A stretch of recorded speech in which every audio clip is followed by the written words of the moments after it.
que había sinceridad. Pero recordemos qué es lo que dijo antes de una respuesta que en aquel caso no corrió por cuenta de Capitanich, sino de la propia presidenta de la República, Cristina Fernández. Eran expresiones que aparecieron otra vez en los diarios, machacando los medios de comunicación, que inmediatamente se tornan cómplices de eso, hasta encontrar esta respuesta. Yo leí un artículo ayer, día miércoles, página 22, declaraciones de un importante industrial argentino respecto de los problemas que tiene la Argentina. Sostiene que del año 2008 hay muy mala gestión y que la Argentina es no competitiva. El ministro De Vito creo que contestó con mucho criterio que si alguien tiene un monopolio en una actividad tan importante como la siderurgia, monopolio que además devino del propio Estado cuando compraron por precio de chatarra la vieja Somisa, y más toda la protección que dio el Estado contra las importaciones y contra los dumping extranjeros, más todos los subsidios en materia energética, y que gracias a la Argentina han podido comprar fábricas en Brasil, en México y en Estados Unidos, y nos pone contentos. A nosotros no nos pone mal que empresarios argentinos adquieran tal volumen que puedan también convertirse en empresarios globales. Lo que no nos parece bien es cuando no se les reconocen los méritos a las políticas para llevar a cabo esto. Pero estos son los que después te hablan de inflación. Además, por un lado, competitividad y salario. Y por otro lado, cuando empezamos a mirar no las rentabilidades de las empresas, porque nos molestan que las empresas tengan rentabilidad. Sabemos que las empresas tienen que ganar y cuanto más ganen, más van a invertir. Sino también el tema de que la ganancia no sea por posición dominante monopólica, que entonces no es ganancia, es otra cosa, es aprovechamiento de una posición dominante en el mercado que te da un exceso de rentabilidad que no ganaste por esfuerzo, por innovación y por tecnología, sino porque sos el único que vende y además el Estado te protege con medidas antidumping y con subsidios económicos. Es real, hay inversiones muy importantes de Techin en México próximamente. Son ya empresas globales que tienen sus asientos, como también se va a decir más adelante en este programa, en algún país. En el caso de Techin lo tiene en la Argentina. Antes de seguir con nuestro recorrido en esta confrontación eterna que se da entre el Estado y las corporaciones, el gusto de presentar a Julieta Camaño. Buenas noches a todos ustedes que están ahí del otro lado. Ya saben que tenemos tuiteros que estarán tuiteando en vivo en @BDL Víctor Hugo. Vamos a presentarlos. En primer lugar está Edgardo de Petri, él es diputado nacional del Frente para la Victoria, ya tuiteó, nos agradece la participación en el programa y dice: el único Estado y gobierno que le interesa a Techin es el que defiende sus intereses. También estará tuiteando con nosotros Alejandro Roba, él es economista, pertenece a la Gran Macro, dice: en todos los países de reciente industrialización, el Estado conduce los procesos de desarrollo. Argentina está en ese camino. Leí la nota que escribió hoy Alejandro Roba, un poco también esto que mencioné de México está inspirado en haberlo leído. Una nota extraordinaria, Alejandro, que sirvió muchísimo también para redondear la idea que teníamos de nuestro programa. Felicitaciones por esa nota. Continúo, Víctor Hugo. Edgardo de Petri dice: a las corporaciones les molesta que en democracia Alfonsín y hoy Néstor y Cristina Kirchner no son orgánicos a sus intereses. Los salarios, los convenios y los derechos de los trabajadores son más importantes que las ganancias de las empresas. Todos estos tweets en @BDL Víctor Hugo. Antes de ir un poco a la historia de Techin, les quiero mostrar qué era lo que había motivado lo que dijo la presidenta, para que se vea cuál es la raíz de estas confrontaciones que se han dado. ¿Qué había dicho en aquel momento Paulo Roca? De lo que después pidió disculpas. Pareció que estaba arrepentido de haber incidido. Esto es de hace un tiempo ya, críticas de Paulo Roca a la política industrial oficial. Parecería que les va realmente muy mal y uno tiene la sensación de que si pueden invertir tanto dinero fuera del país, es porque les está yendo muy bien, porque consiguen alegrar a otros países donde se convierten en inversores, como ocurre en más de una ocasión con Techin, con la historia de Techin, que después también vamos a evocar el momento en que tuvo que salir de Venezuela por una decisión del gobierno de Hugo Chávez. Pero vamos a contar un poco de la historia de Techín de esta manera, con Victorio Paulón.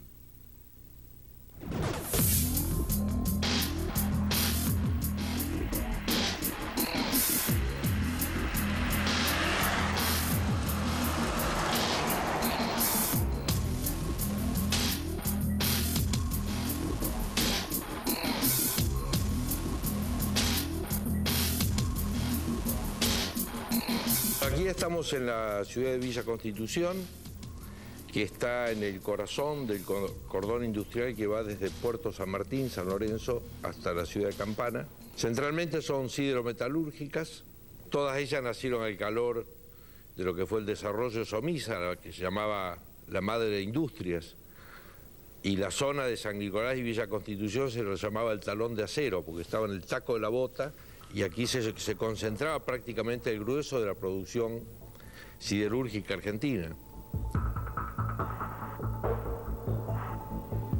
Techín era una empresa más importante, era muy importante porque había desarrollado todo lo que es la cuestión de los tubos sin costura, que es lo que se utiliza en la industria del petróleo, es el producto siderúrgico más caro que hay. Había empezado con un propulsora siderúrgica en Avellaneda, en La Plata, había seguido con la fábrica en Campana y en ese momento es todo lo que tenía.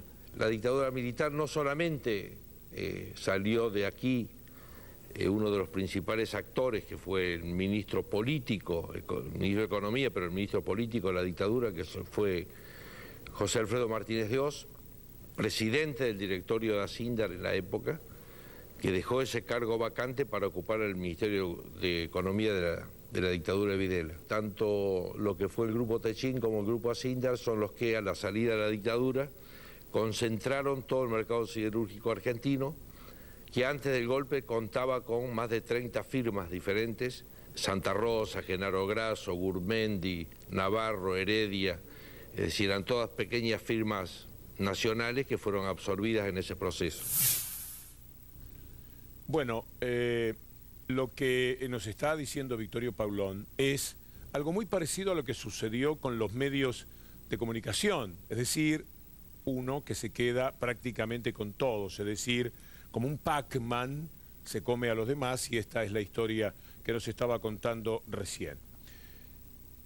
Vamos a volver a lo que es el presente, un presente que tiene estos últimos años fundamentalmente en la oposición corporación-Estado.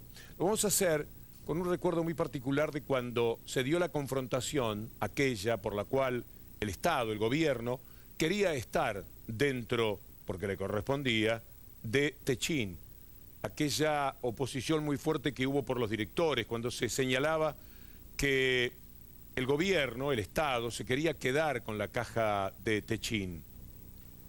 Vamos a ver este diario en el cual se marca lo que el gobierno va por la caja de Techín y le declaró la guerra, se decía en aquel momento. Y en televisión, naturalmente, en TN, había una defensa de los intereses que ya les vamos a explicar a ustedes de qué se trata. Pero antes veamos lo que decían desde Techín. Nosotros creemos que quieren tener injerencia en la sociedad. Acá para nosotros hubo un cambio profundo de la regla del juego. Cuando salimos a la bolsa en el 96, las AFJP compraron el 0.7% de la sociedad. A partir de ahí empezamos a crecer. Las AFJP le fueron comprando a los privados que iban saliendo. Teníamos algunos socios grandes que se fueron de la empresa, compraron. Las AFJP juntaron 26%. Y en el 2008, cuando se traspasa eso al ANSES, nos encontramos con un socio de sorpresa que tiene el 26%. En la ley, este Congreso mantiene una restricción que para mí era clave para la regla del juego, que es que no se involucren en más de un 5% en el derecho a voto de la sociedad. El tema está ya cuando nosotros intentamos acordar con el gobierno un director de consenso, nombrado por la mayoría, como había sido Aldo Ferrer, que funcionó muy bien. Fue un buen nexo con el gobierno y trabajó muy en armonía con todo el directorio, porque el directorio no es un órgano de control. El directorio es un órgano de gobierno de la sociedad, donde todos cumplimos una función y trabajamos por el éxito de la compañía. Y esto había sido exitoso. Cuando lo nombran embajador en Francia al doctor Ferrer, se habla de su reemplazo y empezamos a hablar de qué nombres teníamos para reemplazarlos. Ahí es donde no nos ponemos de acuerdo y la respuesta fue un decreto de necesidad de urgencia que a nuestro juicio... Bueno, ¿cuál era la historia aquí? Ellos siempre sacan ventajas y negocian desde una posición dominante.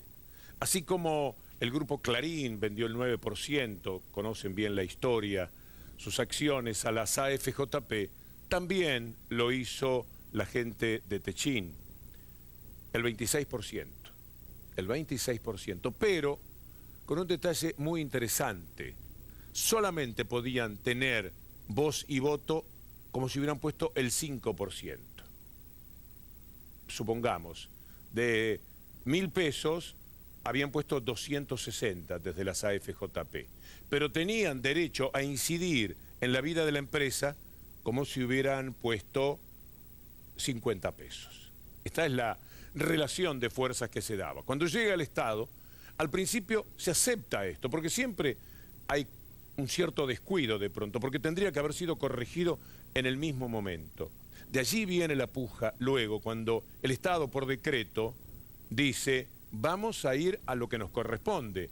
Si somos dueños del 26%, tenemos que tener 3 directores. Y esto es lo que se había designado y había generado las rispideces con la gente de Techín.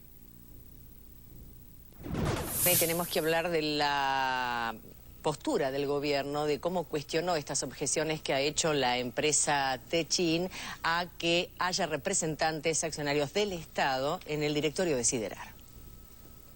Mi currículum es público en este momento, se han tomado diferentes fragmentos. Yo la verdad es que me llamó la atención que objetaran mi nombre, en primer lugar porque más allá de mi experiencia, mi formación académica y profesional, yo en este momento soy subgerente general de Aerolíneas Argentinas, el cargo, digamos, que está siguiendo el de Mariano Recalde, que es el gerente general.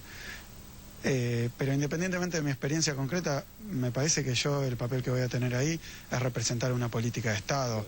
No es mi nombre, no es mi currículum lo importante, sino que supongo que lo que se está objetando es en bloque esa política de Estado. Las atribuciones de un director por la minoría son de fiscalización y control, como lo son las minorías también parlamentarias, etcétera, que no pueden, cuando hay una mayoría absoluta, digamos más del 50% de los votos, y esa va a reflejarse en el directorio. Todavía escribían mal el nombre de Kicillof en esa época, no era tan conocido, y entonces para Techín, aunque ya tenía ese cargo importante en Aerolíneas Argentinas, no era demasiado significativo. Eso también decían ellos que les provocaba un cierto enojo. Pero lo que no se tolera por parte de las corporaciones es la presencia del Estado. El Estado está allí para legalizar, para ponerle la firma a lo que ellos dicen que importa. Porque normalmente consiguen tener a la masa laboral como rehenes para poderles pagar lo que a ellos les parezca. ¿Por qué Techín va a invertir en otro lado? Por la famosa competitividad, se están atajando. Aquí no es tan competitiva la Argentina porque el obrero gana decorosamente. En sitios donde el obrero gana mucho menos, es más fácil invertir porque la rentabilidad es mucho más importante. Y como van a otros países a dar trabajo, posiblemente puedan exigir también un tratamiento más especial en cuanto a los impuestos que tienen que pagar. Y tienen ese control y ese dominio. Porque de repartir, de mirar un poquito para el costado, poco hay. Sobre todo si recordamos algo que en la propia Techín dijo en su momento el expresidente Néstor Kirchner. Me decía Cristina hoy a la mañana antes de venir acá, voy a transmitir lo que me decía ella textualmente cuando estábamos desayunando, me dice: Néstor, si una empresa X de un grupo económico determinado retiró y le puede corresponder millones de dólares por las ganancias que tuvo en el año, ¿por qué no le pagan a los trabajadores millones de dólares que le deban para que se muevan con todas sus fuerzas? Es decir, que hay crisis para pagarle. Hay crisis para pagarle. Le deben a los trabajadores y a los compañeros de Siderar y no hay crisis para retirar dentro de ese mismo grupo económico 6 millones de dólares por asignaciones, honorarios por la rentabilidad de la empresa. Se tiene que